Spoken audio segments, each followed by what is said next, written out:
Let's talk books, specifically the 7.5 books that I've read so far this year. One of my goals for myself this year was to read more, and I actually got kind of out of the swing of reading, especially at the beginning of the year, but I've been getting back into it. My goal for the year was to read like 40 books, which for some is probably absolutely nothing. For me, that's a pretty decent amount. I'm not quite on track with that right now. I think I should be at like 10 books in order to hit that. I've been picking up reading a lot more again lately, so if I keep going at this pace, I think I can still hit my goal. But I just love hearing other people's thoughts on books and characters and the book worlds. It's just so fun and like relaxing to me for some reason, and it's also just a fun way to get some new book recommendations. So with that being said, let's just get into all the books that I've read so far this year. The first 4 are all on my Kindle. The first one I read was The Housemaid is Watching by Frida McFadden, which is the 3rd book, I believe, in the trilogy. This series was really popular. It blew up, but if you don't know, it's a thriller mystery series. I actually loved the first 2 books in this series. I gave the first one a 5-star and the second one a 4-star. But the third one, I don't know, it just did not hit for me. I ended up giving it 2.5 stars. I don't even think I would really recommend it. In this one, Millie's older, she's married, she has kids, and they're just moving into this new neighborhood. And they're just kind of feeling strange things about the neighborhood. They have some weird neighbors that one of them's really quiet, keeps to herself, but always like watching everybody. And then the couple next door, the wife is very flirty with other men, like right in front of her husband, and just gives really weird vibes. And that becomes one of the focuses, where Millie has this big mistrust with her husband and thinks that he's cheating on the neighbor, but it ends up focusing a lot on Millie's kids, and the reason that everything happens is because of her kids in a way, and things that happen to her kids. I just felt like it focused so much on Millie saying how much she does not trust her husband and son throughout so much of the book, but yet never did anything about it, and felt like one of those things where it would have been a very simple fix in real life, like you just have a conversation. And then when she would kind of have the conversations, especially with her husband, he would just say that he couldn't tell her, and none of it made sense. Like, it never ended up being this big reason of why he actually couldn't tell her. Like, they were definitely things he could have told her the entire time. So I felt like it was a very forced mistrust that just didn't even make sense. So overall, the first 2 books in that series I would highly recommend if you want a fast-paced, interesting thriller. But the 3rd one, I don't know, I understand like needing to finish the series, and that's probably why I continued to read it, was because I just wanted to finish the series. But otherwise, I don't know, I feel like it could have been just done after the 2nd book. The 3rd one really didn't add anything to it. Alright, the next one I read was The Girl He Needs by Christy Rose, and this one was about a girl who was searching for her brother after he randomly disappeared after getting into a car accident years before. She basically has no idea what happened, why he left, why he ran away, and he doesn't communicate with her anymore. She doesn't know where he's living. But she recently started emailing him and figured out he was in Florida, and she ends up getting a ride with strangers who also happen to be going to Florida, hitches a ride with them. She just kind of wants to be in the area that he is so that she can see if being closer to him, he'll come and find her and they'll be able to rekindle their relationship. The people she gets a ride from are 2 brothers, and she's very attracted to one of them. When she gets to Florida, she ends up working part-time at a bar and part-time at the flight school that this guy works at. He's a pilot, and he has his own like aviation school, if I'm remembering correctly. And they start a friends with benefits, no strings attached kind of relationship, because she doesn't want to stay in one place too long. She's constantly on the move, again, looking for her brother. That's like her biggest priority. I rated this book a 3 stars. It's a very light, cute, funny, a little bit of spice kind of book. But the reason that the brother left, and when they rekindle, he's like a little bit mad at her because he thinks she's been ignoring him. Again, just another one of those things that it didn't make sense, and it could have all been clarified with a little bit of communication, and it was just a little bit weird to me that there hadn't ever been that communication between them, because she was trying for so many years to find him and talk to him. It was very weird how that part came together for me. And then the love side of this story is also a bit wild. It was like friends with benefits, obviously something underlying, but then them being in this big argument, and the way that he ended it was so over the top, and also like, is that really how you end an argument? I don't know. Maybe some people would like that. For me personally, I was just like, wow, that was a crazy way to kind of end an argument and declare your love. I feel like that almost had more to do with the writing style, because there was some chapters in there that just felt very pointless. They didn't add anything to the story. Nothing was really happening. And then all of a sudden a lot would happen and it would get a little bit chaotic. So I felt like it was just kind of unevenly spaced out. But overall, it was cute. It was fun. Just some parts that felt very forced and were frustrating. All right, the next one I read was a short story by Frederick Bachman, and it was The Answer Is No. This is all about a man who is very introverted, likes to stay to himself, doesn't like to talk to his neighbors or interact with anyone around him. He's just happiest being by himself. And then one day there is a misplaced frying pan. People start to come to him with questions, trying to figure out whose it is, why it's there. And over time, more and more things are getting added to this frying pan, making a pile. He just starts getting bombarded by a lot of people all the time when he just wants to be alone. I didn't give this one a rating just because it's a short story, and it's so hard to judge when somebody's trying to fit a lot of things into a small story like that. I've heard great things about his books. I definitely want to read his other books. I don't know, this one was a little weird for me. Like, there was a cult of angels in this one, and there was supposed to be like this deeper underlying meaning, which I know there was other underlying meanings to everything that was in this. It was just a little bit hard for me to stay engaged with the other meanings and with the story, just because it felt like so absurd to care so much about a pile of garbage. I did feel like the storytelling and the way he wrote was actually really good and kept me interested enough to actually finish it. And then the last one I read on my Kindle was The Beach Club by Ellen Hilderbrand. She is the author that really got me into reading. I didn't used to really care about reading that much, but probably starting in like high school, maybe undergrad, I started reading some of her books, and just the escapism that it provided and the scenery that she built, especially with all of her books in like the Nantucket series. I absolutely loved it. It made me realize how fun reading can be, and how, again, it can just be a way to escape to a different place. So this year I made it my goal to start reading all of her backlist. Before I started really getting into reading, I didn't even know standalone interconnected books were like a thing. When I figured out that that was a thing, and people were talking about how Ellen uses a lot of the same like side characters and stuff like that in her books, it made me just want to restart with her backlog and go all the way through the books and just see all of those characters throughout them all. So like I said, I've read a bunch of her books, but just kind of randomly. Now I'm trying to go back through the backlog with the Nantucket series, start at the beginning and read them through that way. And The Beach Club is the very first one. I also think this was her first like published novel. This one focuses on a guy who works at a beach club in Nantucket, and he's been working there for a very long time, and he kind of looks at the owners as like parent figures, and he's really hoping that they'll pass the beach club down to him.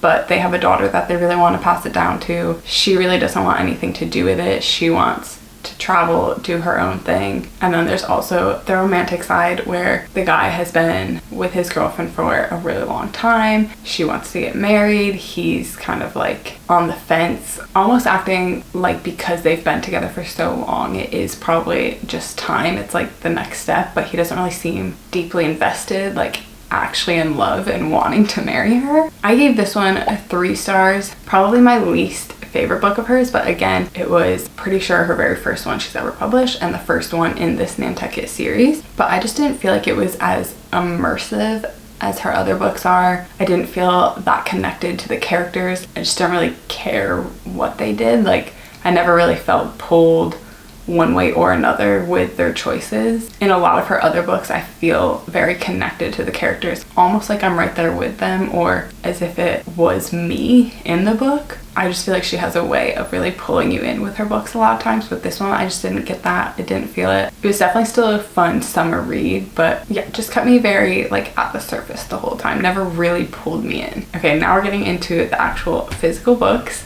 and here they are. These are the 3.5, because I have a little less than half left to go in this one that I finally have read this year. So we've got ACOTAR and Throne of Glass series, specifically the last 2 of ACOTAR and the first 2 of Throne of Glass. So you may be thinking I am so far behind in just reading these because these were super popular like 2 years ago now, I think, or just about. The reason for that is because I heard so many different ways of reading these series. There was just so much talk of how you should read them, what order you should be reading them in. The order I had settled on was the first 3 of ACOTAR, then the entire Throne of Glass series, then the last 2 of ACOTAR, and then the 3 Crescent City. So I read the first 3 ACOTAR, absolutely loved them, and then I started the Assassin's Blade. I really enjoyed it, but I was having a hard time really getting into it and getting through it. Like I would put it down and then not pick it up for like weeks. So it actually took me a really long time to get through this one. And in the meantime, I had other friends and stuff who were also reading these series asking me how it was going, and I was telling them the order that I was doing it in. And they were like, why are you doing that? Like, that doesn't even make sense. You definitely don't need to do that. There's no reason to read it like that. So I finally ditched that idea and went ahead and picked up A Court of Frost and Starlight, and then just went right on to Silver Flames and finished this series first. Obviously, I haven't gotten very far into Throne of Glass at all, so I don't know if there's really a reason for why some people were saying to read that before these last 2 books. But whether there is or not, whether there's any connection to ACOTAR in Throne of Glass somewhere along the way or not, I'm pretty happy that I ended up just finishing this series first. But with that being said, I actually am so happy that I had a little bit of a break between the first 3 ACOTAR books and then these last 2.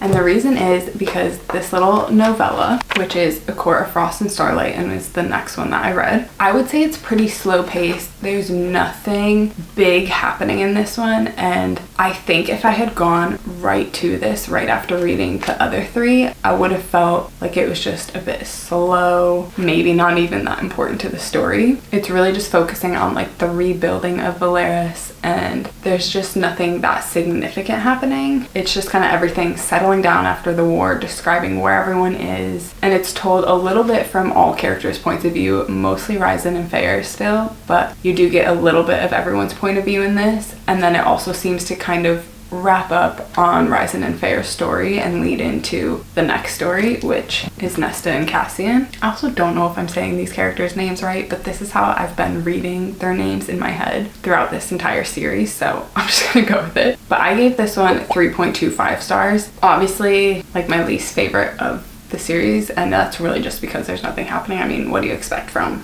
a novella-sized book? But I actually really enjoyed it since I had taken such a long break. It was a really nice reintroduction back into the series, remembering where we're at, remembering what all the characters have gone through, and just what's happening in each individual's life at the moment. So it was a really nice transition back into the series for me. And I also just loved the descriptiveness in this book. It really just painted a picture for me in my head, and it felt like I could watch a movie in my head as I was reading this because it was just so descriptive. So overall, enjoyable, super quick read, very just chill part of the story. Moving on, the next book was A Court of Silver Flames. I don't even think I've said who these are by, but these are all by Sarah J Maas. So again, this one focuses on Nesta and Cassian's story, and Nesta is just falling apart in this book. Just the toll that the war and all the things that she's gone through has taken on her, and she's handling it by just drinking a lot, going to dive bars, hooking up with random guys. And Fair and Rys are the ones funding her life, like they're paying for everything, so they're over it. Also, it's Fair's sister, she doesn't want to see her living like that, so they try to put a stop to it by giving her an ultimatum of either going back to live in the human world or living in their house and doing Illyrian training and working in the library. I ate this up. I think I read this in 3 sittings. One day I literally just read this all day, and I definitely give it a 5 stars. I felt like this had the perfect amount of Fair and Rys's story still in the background, where any big moments in their life, any big things, we still got to see it enough, but without them overpowering it, and it mostly being Nesta and Cassian's story, which I was just so excited for their story. At first, I could not imagine not being a part of Feyre and Ryzen's story anymore and not having the focus on them. But by the time, again, I took a break from it and then got back into it, I was just so excited to see her point of view, get inside her mind and understand her a little bit better, and then also see the relationship between her and Cassian. I truly enjoyed the entire thing of it. Loved all the detail that was in it, and I liked the depth that we got to really understand Nesta and her side with the way that she acts and treats people and is very harsh. But I also felt like all of her emotions, you could really understand why. It didn't feel forced at all. It actually had like a good reason for it to be happening, and then to see her walls be kind of broken down over time, it just felt really real on how somebody with her like kind of temperament and personality might actually handle and deal with going through the things that she's been through. And another thing is, I love seeing her go through the Illyrian warrior training aspect of this. I don't know why, but I eat that kind of stuff up in books, even in Assassin's Blade, how much training there is, and especially when it's a woman, like training and pushing their body in these different kind of ways. For some reason, it just makes me inspired to train my body in like a more functional way. I don't know if that makes sense. It probably definitely won't if you haven't read these books, but that just adds a different element to me that I just find so fun. So that was it on ACOTAR. Finished that series. There is another book coming out in this series. I believe it's supposed to come out sometime next year. The assumption is that it's going to be Elaine, Azriel, and maybe Moore's story. I will say I don't feel as excited for that one. As much as I really love those characters, they're probably the ones I felt the least connection to throughout this entire series so far. So I'm interested to see where it goes. I definitely will read it when it comes out, but I'm okay with like waiting. I don't feel like I'm in a rush to get their story. I had some quotes in this book that I marked. Let me just see if there's any I want to share. Oh my gosh, okay. This one's so good. So it says, they clung to each other and he tried to piece himself back together to remember what the f his name was and where they were. Oh my goodness. To love that hard. That's crazy. Oh, and this one's just so cute. Nesta says, I wish for us to have the courage to go out into the world when we are ready, but to always be able to find our way back to each other, no matter what. I just think that's so cute, especially for her. Her building friendships was honestly very sweet to me. All right, and then this last one said, that's the key, isn't it? To know the darkness will always remain, but how you choose to face it, handle it, that's the important part.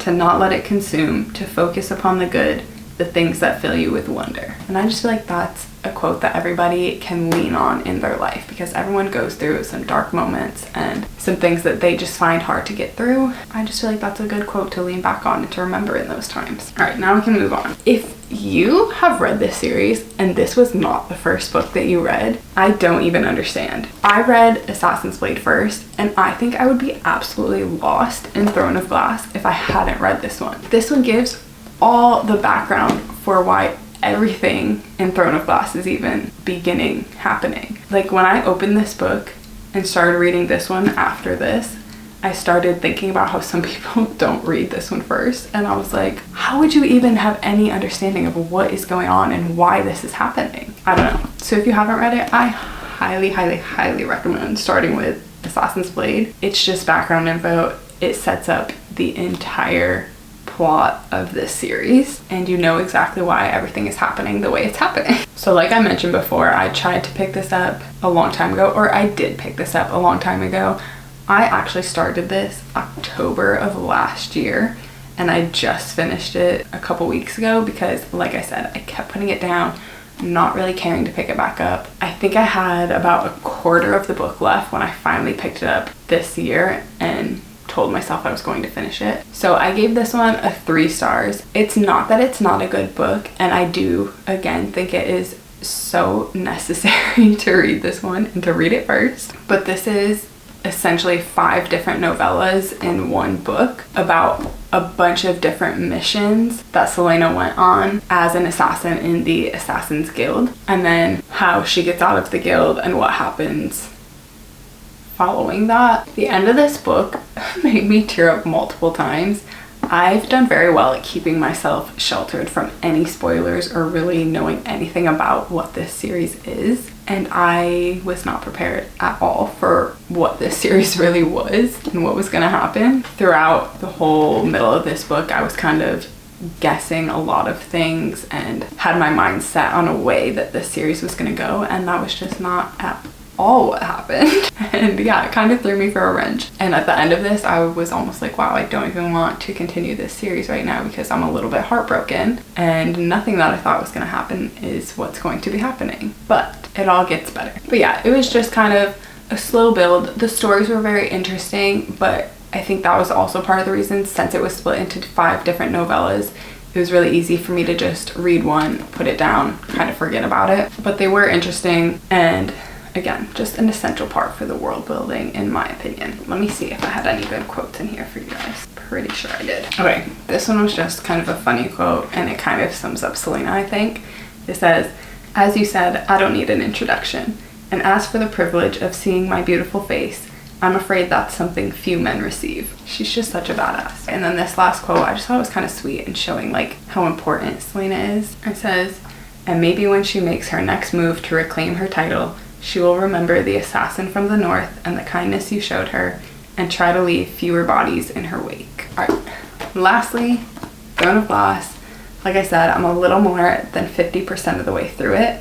So obviously I don't have a rating for this one. In this one, the King of Ardalan is having a competition. He wants to find a champion to be by his side, basically to protect him. He has members of his court go out and find someone to sponsor to be in this competition for him to find the best champion. And the son, his prince, chooses to sponsor Selena, brings her to the castle. There's, I believe, 24 people in this competition, and they're doing just a bunch of different challenges to show their set of skills. And then at the same time, there's this underlying evil in the castle that you learn about. It kind of gets bestowed upon Selena to be the one in charge of finding this evil. So while she's competing, she's fighting for her freedom essentially, and then at the same time trying to figure out and take down an evil something. I don't even know what it is yet. Again, haven't even finished the book. I feel like the challenges aspect of it, I'm not getting as much detail as I would like. It's kind of getting almost glossed over at times. It's starting to sort of switch more towards like that evil side of it. So I do wish there was a little bit more detail, made that part a little bit more intriguing. But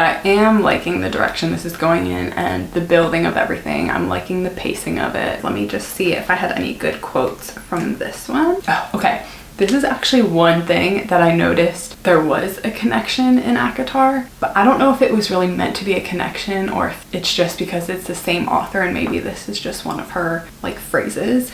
But I loved this quote in the ACOTAR series too. They're similar, they're not exact, but it says, "Still, the image haunted his dreams throughout the night. A lovely girl gazing at the stars and the stars who gazed back." I feel like you're just like really accepted by the universe and part of the universe when the stars and things in the world acknowledge you. And that's like what that quote gives me. That's the only one I can find right now that I had made a note of, but those are the 7.5 books I've read so far this year. Hopefully by like midway through the year, I'm kind of back on track and we'll be at least 20 books total. Obviously, I'm going to be continuing Throne of Glass series and probably getting back into the backlist of Ellen Hilderbrand's books. And especially with spring being here now and summer on its way, those are just the perfect books to be reading at that time of the year. I definitely love a read that matches the seasons. I don't know if Throne of Glass really matches this season now. I definitely think of fantasy as more fall and winter, but I'm still having fun with it. I'm definitely going to try to just keep going with this series now. I just want to know what it's all about. I want to know what everybody else has experienced with these. So this is the only series and then Ellen Hilderbrand's books I'm kind of working on that are like a series right now. I really, really, really want to read the Magnolia Park series, but I don't know if I should be starting another series right now. So besides those, I'll probably just be reading like some random standalone books and just random things that I feel like mood reading. Romance, rom-coms, fantasy, romantasy are definitely like my top genres that I gear towards. Honestly, ACOTAR I think was the first fantasy series I ever read and ever started. There might have been one other like small series that I found on Kindle that I started with, but I absolutely love them now. Before I actually read fantasy, I never really knew what it was and just thought it was kind of strange, but now that I've actually gotten into that world a little bit, I absolutely love it. It's so fun. I definitely read for like escapism and just letting my mind wander into different places and just feel different things that maybe I wouldn't feel in my life. It's just like a little mental vacation and like trying different things that you'll never actually get to experience in real life. And that's what I've grown to love about reading. But thank you guys so much for watching. I would love to hear your thoughts on any of these books that I've read, if you've also read them, or get any of your recommendations. And I will see you guys in the next one.